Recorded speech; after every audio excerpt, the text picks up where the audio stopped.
9 മാസത്തെ കാത്തിരിപ്പിനൊടുവിൽ സുനിത വില്യംസും ബൂച്ച് വിൽമോറും അന്താരാഷ്ട്ര ബഹിരാകാശ നിലയത്തിൽ നിന്നും ഭൂമിയിലേക്ക് യാത്ര തിരിച്ചു. ഇവരടക്കം 4 പേരെയും വഹിച്ചുള്ള ഫ്രീഡം ഡ്രാഗൺ ക്യാപ്സ്യൂൾ നാളെ പുലർച്ചെ ഇന്ത്യൻ സമയം 3:27 അറ്റ്ലാന്റിക് സമുദ്രത്തിൽ ഇറങ്ങും. And the crew members who will remain on board the International Space Station, maintaining a continuous human presence on the orbital laboratory. അവർ യാത്ര തിരിച്ചു.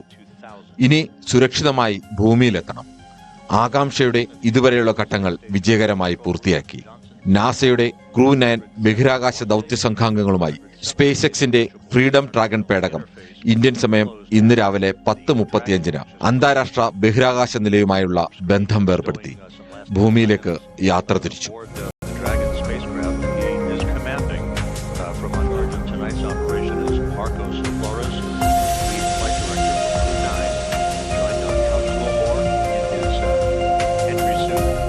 ഇനിയുള്ള മണിക്കൂറുകൾ അതിനിർണായകമാണ്. ഇന്ത്യൻ സമയം നാളെ പുലർച്ചെ 2:41 ഡി ഓർബിറ്റ് ബേൺ പ്രക്രിയ തുടങ്ങും. പേടകം വേഗം കുറച്ച് ഭൂമിയുടെ അന്തരീക്ഷത്തിലേക്ക് പ്രവേശിക്കും. തുടർന്ന് പാരച്യൂട്ടുകൾ നിവർത്തി പേടകത്തിന്റെ വേഗം വീണ്ടും കുറയ്ക്കും.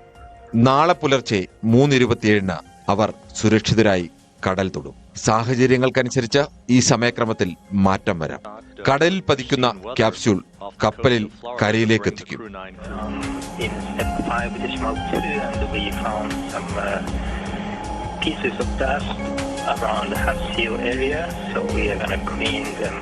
ഒൻപത് മാസം മുമ്പ് 8 ദിവസത്തെ ദൗത്യത്തിനായി അന്താരാഷ്ട്ര ബഹിരാകാശ നിലയത്തിലെത്തിയ നാസയുടെ ബഹിരാകാശ ദൗത്യ സംഘാംഗങ്ങളായ സുനിത വില്യംസും ബുച്ച് വിൽമോറും ഒപ്പം കഴിഞ്ഞ സെപ്റ്റംബറിലെത്തിയ ആസ്ട്രോനോട്ട് നിക് ഹേഗും കോസ്മോനോട്ട് അലക്സാണ്ടർ ഗോർബനോവും ഇവരെയും വഹിച്ചുള്ള പേടകമാണിപ്പോൾ ഭൂമി ലക്ഷ്യമാക്കി എത്തിക്കൊണ്ടിരിക്കുന്നത്.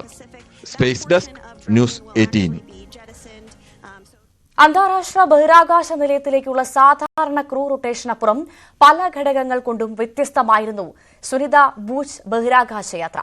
ബഹിരാകാശത്ത് കുടുങ്ങിയെന്ന ലോകവും ഇല്ലെന്ന് നാസയും വിശദീകരിച്ച മാസങ്ങളാണ് കടന്നുപോയത്.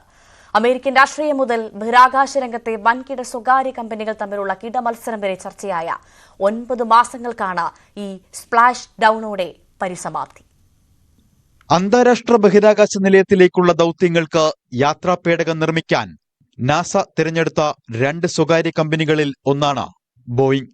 ബോയിങ്ങിനൊപ്പം കരാർ നേടിയ സ്പേസ് എക്സ് വളരെ മുൻപേ തന്നെ ഈ രംഗത്ത് വിജയചരിത്രം എഴുതി. അതുകൊണ്ട് തന്നെ എയ്റോസ്പേസ് രംഗത്തെ അമേരിക്കൻ അതികായന്റെ പുത്തനധ്യായം ലോകം ആകാംക്ഷയോടെയാണ് കണ്ടത്. ബോയിങ് സ്റ്റാർലൈനർ പേടകത്തിന്റെ മനുഷ്യനെ വഹിച്ചുകൊണ്ടുള്ള ആദ്യ യാത്രയ്ക്ക് പക്ഷേ തുടക്കം മുതൽ വിഘ്നങ്ങളായിരുന്നു. മെയ് 6 നിശ്ചയിച്ച ദൗത്യം മാറ്റിവെച്ചു. ഹീലിയം ചോർച്ച പരിഹരിച്ച് ജൂൺ 1 വിക്ഷേപണം നടത്തുമെന്ന നാസയുടെ പ്രഖ്യാപനമെത്തിയത് 2024 മെയ് 23.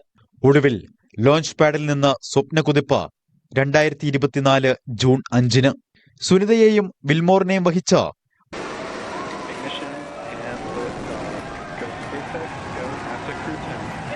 ബോയിങ് സ്റ്റാർലൈനർ അന്താരാഷ്ട്ര ബഹിരാകാശ നിലയത്തിലേക്ക് യാത്ര തിരിച്ചു. 8 ദിവസത്തെ ദൗത്യത്തിനു ശേഷം ജൂൺ 14 മടങ്ങിയെത്താമെന്ന പ്രതീക്ഷയോടെ 24 മണിക്കൂർ നീണ്ട യാത്രയ്ക്കൊടുവിൽ ജൂൺ 6 അന്താരാഷ്ട്ര ബഹിരാകാശ നിലയത്തിൽ ഇരുവരും എത്തിച്ചേർന്നു. ജൂൺ 11, 2024 സ്റ്റാർലൈനറിന് വീണ്ടും തിരിച്ചടികളുടെ തുടർക്കഥ. ഹീലിയം ചോർച്ചയെ തുടർന്ന് മടക്കയാത്ര ജൂൺ 18 മാറ്റി. ത്രസ്റ്ററുകൾ ചതിച്ചു തുടങ്ങിയതോടെ നാസ ഒന്നുറപ്പിച്ചു. അപകട സാധ്യതയുടെ എല്ലാ പഴുതുകളും അടച്ച ശേഷം മതി മടക്കം. ഒടുവിൽ ബോയിങ്ങിന് ക്ഷീണവും സ്പേസ് എക്സിന് ക്ഷണവുമായ ആ പ്രഖ്യാപനമെത്തി. 2024 ഓഗസ്റ്റ് 24 ബോയിങ് സ്റ്റാർലൈനറിന് പകരം മറ്റൊരു ബഹിരാകാശ പേടകത്തിൽ ഇരുവരെയും എത്തിക്കുമെന്ന് നാസ സ്ഥിരീകരിച്ചു. ആളില്ലാ പേടകമായി സ്വയം നിയന്ത്രിത മോഡിൽ ബോയിങ് ഭൂമിയിലേക്ക്. സുനിതയെയും ബുച്ചിനെയും മടക്കിയെത്തിക്കാൻ കരാർ ലഭിച്ച സ്പേസ് എക്സ് യശസ്സിന്റെ പുതിയ കുതിപ്പിലേക്ക്. ബോയിങ് സ്പേസ് എക്സ് കിടമത്സരത്തിൽ സ്പേസ് എക്സിന് വിജയമധുരം. സെപ്റ്റംബർ 28, 2024 4 പേർക്ക് സഞ്ചരിക്കാവുന്ന സ്പേസ് എക്സ് ഡ്രാഗൺ ഫ്രീഡം പേടകത്തിൽ 2 സീറ്റുകൾ ഒഴിച്ചിട്ട് 2 ബഹിരാകാശ യാത്രികർ അന്താരാഷ്ട്ര ബഹിരാകാശ നിലയത്തിലെത്തി. ഗവേഷണങ്ങൾക്കൊപ്പം രാഷ്ട്രീയവും ചർച്ചയായ മാസങ്ങളായിരുന്നു പിന്നീട്. സുനിതയും ബുച്ചും ബഹിരാകാശ നിലയത്തിലിരുന്ന് വോട്ട് രേഖപ്പെടുത്തി. ഫലം വന്നപ്പോൾ അമേരിക്കയിൽ ഭരണമാറ്റം. ബൈഡൻ ഭരണത്തിന്റെ പിടിപ്പുകേടാണ് ഇരുവരുടെയും മടക്കം വൈകാൻ കാരണമെന്ന് ചുമതലയേറ്റ ശേഷം president Donald Trump. They left him alone. Biden left him up there. And what do you know about that? I know everything about it. I said, we have 2 astronauts that are stuck in space. I have asked Elon, I said, do me a favor. Can you get him out? He said, yes, he is preparing to go up, I think, in 2 weeks. അങ്ങനെ ബഹിരാകാശത്തോളം ചർച്ചയായ രാഷ്ട്രീയ വിഷയമായി Suni Butch യാത്ര. എത്രയും പെട്ടെന്ന് ഇവരെ മടക്കിയെത്തിക്കുമെന്ന ട്രംപിന്റെ പ്രഖ്യാപനത്തോടെ കാലതാമസത്തിന്റെ കഥയ്ക്ക് അപ്രതീക്ഷിത വേഗമായി. പക്ഷേ രാഷ്ട്രീയ മറുപടികൾക്ക് നിൽക്കാതെ ബഹിരാകാശത്ത് ഗവേഷണം തുടർന്നു ഇരുവരും. ചീരകൃഷി മുതൽ നിലയത്തിലെ അറ്റകുറ്റപ്പണികൾ വരെ. ഇതിനിടയിൽ ബഹിരാകാശത്ത് ഏറ്റവും കൂടുതൽ സമയം നടന്ന ചരിത്രവും പുതുക്കിയെഴുതി സുനിത വില്യംസ്. മാർച്ച് 14, 2025 ഫ്ലോറിഡയിലെ കെനഡി സ്പേസ് സെന്ററിൽ നിന്നും സ്പേസ് എക്സ് ക്രൂ 10 അന്താരാഷ്ട്ര ബഹിരാകാശ നിലയത്തിലേക്ക് യാത്ര തിരിച്ചു. ലോകം സുനിതയുടെയും ബുച്ചിന്റെയും മടക്കയാത്രയ്ക്കായി കാത്തിരിപ്പ് തുടങ്ങി. മാർച്ച് 18, 2025 ബഹിരാകാശ നിലയത്തിൽ നിന്നും ഭൂമിയിലേക്ക് യാത്ര പുറപ്പെട്ടു സുനിത വില്യംസും ബുച്ച് വിൽമോറും. ഒപ്പം മറ്റ് 2 യാത്രികരും. ചരിത്ര നേട്ടങ്ങൾക്കൊപ്പം വിവാദങ്ങളും വാർത്തകളും നിറഞ്ഞ 9 മാസക്കാലത്തിനാണ് ക്രൂ 9 സ്പ്ലാഷ് ഡൌണോടെ വിരാമമാകുന്നത്. ക്രൂ 9 സ്പ്ലാഷ് ഡൌൺ ബഹിരാകാശ രംഗത്ത് മോഹങ്ങളുടെയും മോഹഭംഗങ്ങളുടെയും ഒരു പുത്തൻ അധ്യായം തീർത്തിരിക്കുന്നു.